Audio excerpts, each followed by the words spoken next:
April 1945. The hills of Okinawa were alive with gunfire and rain. In the black hours before dawn, a Japanese infiltration team crept toward American lines, their movements silent and rehearsed from years of training. The night was their domain. For decades, Japanese soldiers had ruled the darkness, striking unseen, vanishing before the enemy could react. But that night something broke the pattern.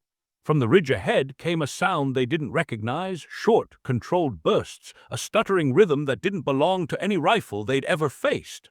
One soldier whispered that the Americans had hidden machine guns in every foxhole. Another thought the sound was mechanical failure, a jammed weapon.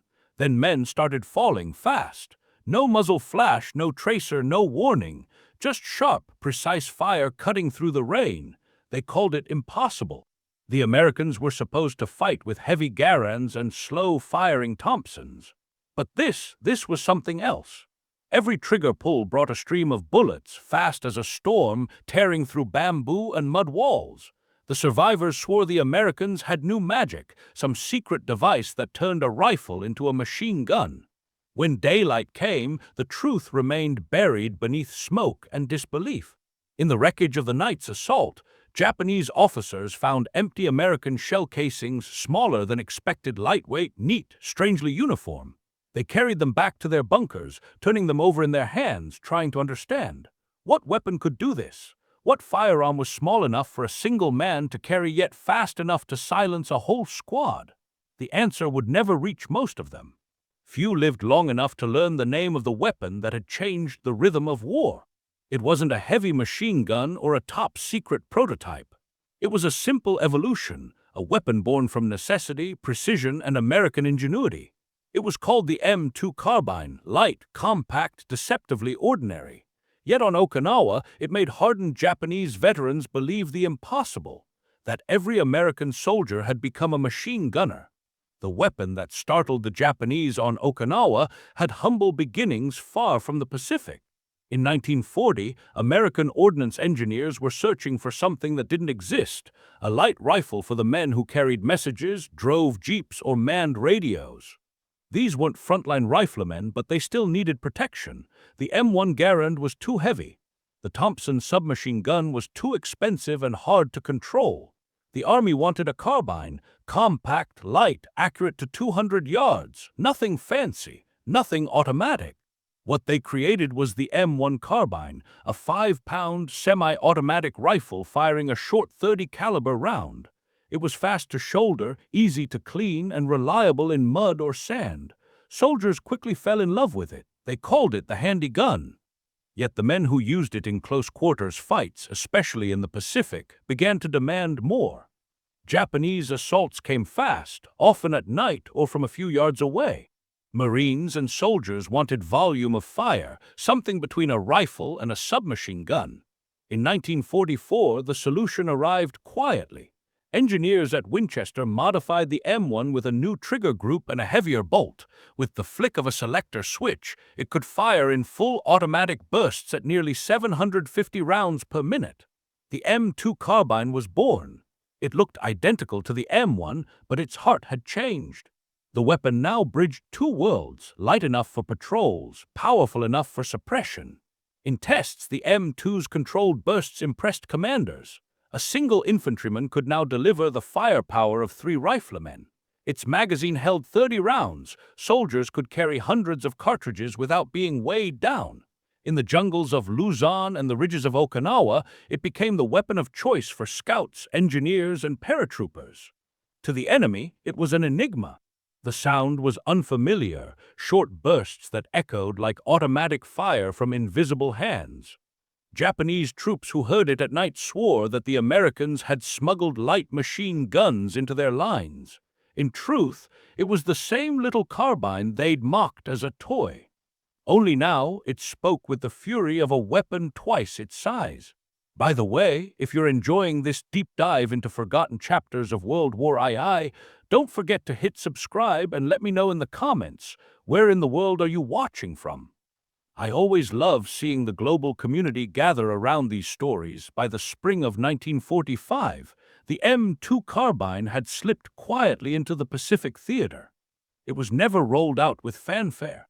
There were no parades, no official bulletins, only wooden crates arriving at forward depots marked Carbine Caliber 30 M2. The weapon began appearing in the hands of scout teams and small patrols first. Then word spread quickly across the islands. This carbine could fire full auto. Soldiers swapped parts from the new models into their old M1s, creating hybrids on the fly. For the first time, ordinary infantrymen held something that could unleash bursts at the pull of a single trigger. In Okinawa's chaotic terrain ravines, sugarcane fields, and dense brush, the M2 became a natural fit. At ranges under 100 yards, where combat was fast and violent, its lightweight design gave Americans an edge. A Marine could pivot, fire, and relocate without breaking stride. Japanese positions that once relied on surprise assaults now met immediate counterfire. It wasn't brute strength that turned the tide. It was mobility and volume. Reports from frontline commanders were unambiguous. Platoons equipped with M2s produced higher casualty counts while suffering fewer losses in night engagements. The Army's Operations Research Office later estimated that at close range, an M2-equipped soldier could lay down as much effective fire as 3 men with standard rifles. The statistics confirmed what soldiers already knew: the battlefield had changed. Japanese troops, trained to exploit darkness and speed, found themselves hunted in both. They no longer faced predictable rifle fire. Instead, they ran into walls of lead. "It fired like a machine gun," one captured officer later said, "but there were many of them, not one." The psychological impact was profound. Fear of automatic American fire began to shape Japanese tactics. Many night attacks were canceled altogether, replaced by defensive stands in caves and tunnels where the M2's bursts couldn't reach. For the Americans, the carbine's reliability under mud and rain sealed its reputation. Its 30-round magazine gave patrols endurance. Its light recoil made even hurried bursts accurate enough to suppress ambushes. The M2 Carbine didn't just fill a gap, it redefined what a single soldier could do in the chaos of close combat. On Okinawa, where every ridge had a name and every night brought new ghosts, the M2 Carbine proved its worth. The 96th Infantry Division, nicknamed the Deadeyes, reported that short, automatic fire from M2s broke up Japanese infiltration teams before they reached the wire. Patrols that once dreaded moonless nights now sought them out. The men trusted the little carbine, its quick handling, its sharp rhythm of bursts that sliced through darkness. They learned to fire in controlled spurts, 2 or 3 rounds at a time, conserving ammunition while keeping the enemy pinned. In those final months of the war, American firepower wasn't measured by artillery shells or bomber tonnage. It was measured by speed and control at the squad level. The M2 had changed that equation. It made every foxhole more dangerous, every skirmish more unpredictable. For Japanese troops used to charging under cover of chaos, the battlefield turned alien. Their night was no longer safe. One Marine sergeant described the experience years later. "It felt like we could finally answer back just as fast as they came at us. Before, it was one shot at a time. Now it was as quick as thought." The M2 gave soldiers the illusion of omnipresence, like they could meet the enemy's charge wherever it appeared. That confidence mattered as much as the bullets themselves. Tactically, the carbine offered something the heavier Garand could not: speed of maneuver. A soldier burdened with less than 6 pounds of weapon could sprint across broken ground, drop to a knee, and deliver accurate fire in seconds. Units equipped with M2s began practicing what officers called fluid defense, quick repositioning, ambush and disengage tactics that eroded Japanese cohesion. Against a desperate enemy who thrived on shock and sacrifice, adaptability was the true advantage. In Okinawa's endless rain, mud, and coral, the M2's simple mechanics never faltered.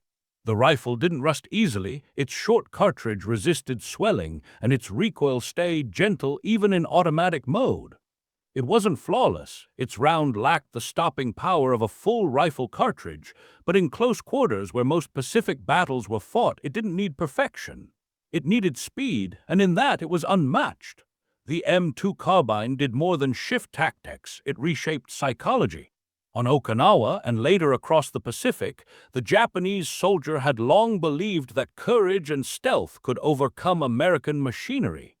They were trained to crawl through mud and silence, to strike within bayonet distance, where discipline and spirit meant more than range or rate of fire. But the M2 broke that illusion. It stripped the night of its protection. It made distance meaningless. Those who advanced expecting confusion found only the invisible rhythm of automatic bursts answering them from the dark. Captured diaries spoke of disbelief. "They see us," one read. "Even in the rain, their small rifles roar like engines." The men who once called the M1 Carbine a toy now wrote of it with dread.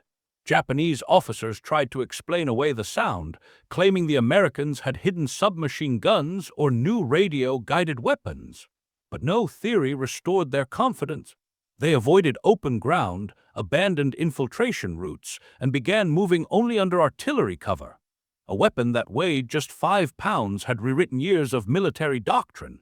Compared to the weapons of its time, the M2 stood apart. The German MP-40 fired slower but was limited to short range. The Thompson was heavy and hard to control. Even the iconic M1 Garand, reliable as it was, lacked the flexibility for sudden close engagements. The M2 occupied a space between them all, a true hybrid. It was the missing link between the riflemen of the past and the assault troops of the future. American commanders noticed the effect. After-action reports from the 7th and 96th Divisions praised the carbine's ability to suppress enemy fire and boost morale among rifle squads. Infantrymen began to modify their tactics around it, pairing Garand marksmen with M2 gunners for balance. In that synergy lay the beginning of a new doctrine: mobility and automatic fire as equal partners in warfare. By the war's end, production numbers told the story of its quiet success. More than 600,000 M2 carbines had been built, each one a refinement of the light rifle that started as a support weapon. Now it stood as a frontline symbol of adaptability, the American answer to the chaos of modern combat. When the guns fell silent in August 1945, the world moved on from Okinawa, but the lessons learned there did not fade.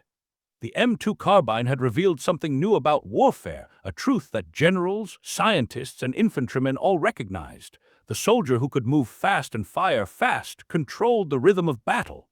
In the years that followed, that idea became doctrine. During the Korean War, those lessons were tested again on frozen ridges and in rice paddies. Many veterans brought their carbines with them, now modified and battle-worn. Against waves of Chinese and North Korean troops, the M2 once more became the weapon of choice for close-range defense. Its light recoil and rapid fire made it ideal for trench fighting and ambushes along narrow mountain trails. Reports from the 2nd Infantry Division described it as the most practical weapon under 50 yards. Yet it also revealed the future's demands. Soldiers wanted a rifle that could fire bursts, reach further, and strike harder. That desire led directly to a new generation, the select-fire rifles that would dominate post-war arsenals. The M2's DNA ran through all of them. Engineers studying its design saw the potential of combining rifle accuracy with submachine gun speed. Within 2 decades, that lineage would culminate in weapons like the M14, the AK-47, and the M16, each owing part of its existence to a 5-pound innovation that once turned Japanese night assaults into chaos. For the men who carried it, the M2 carbine was more than a tool. It was a symbol of trust between soldier and technology. It proved that engineering could amplify courage, that invention could save lives as surely as valor could. On the coral ridges of Okinawa, its bursts echoed not just as sounds of victory, but as the prelude to a new age, an age where speed, adaptability, and information would rule the battlefield. Today, in museums and private collections, the M2 sits quietly beside its older brother, the M1. Its wood is faded, its metal worn, but within its compact frame lies the origin of modern infantry firepower. The weapon that once made Japanese soldiers think America had a machine gun had, in truth, given birth to the future of war.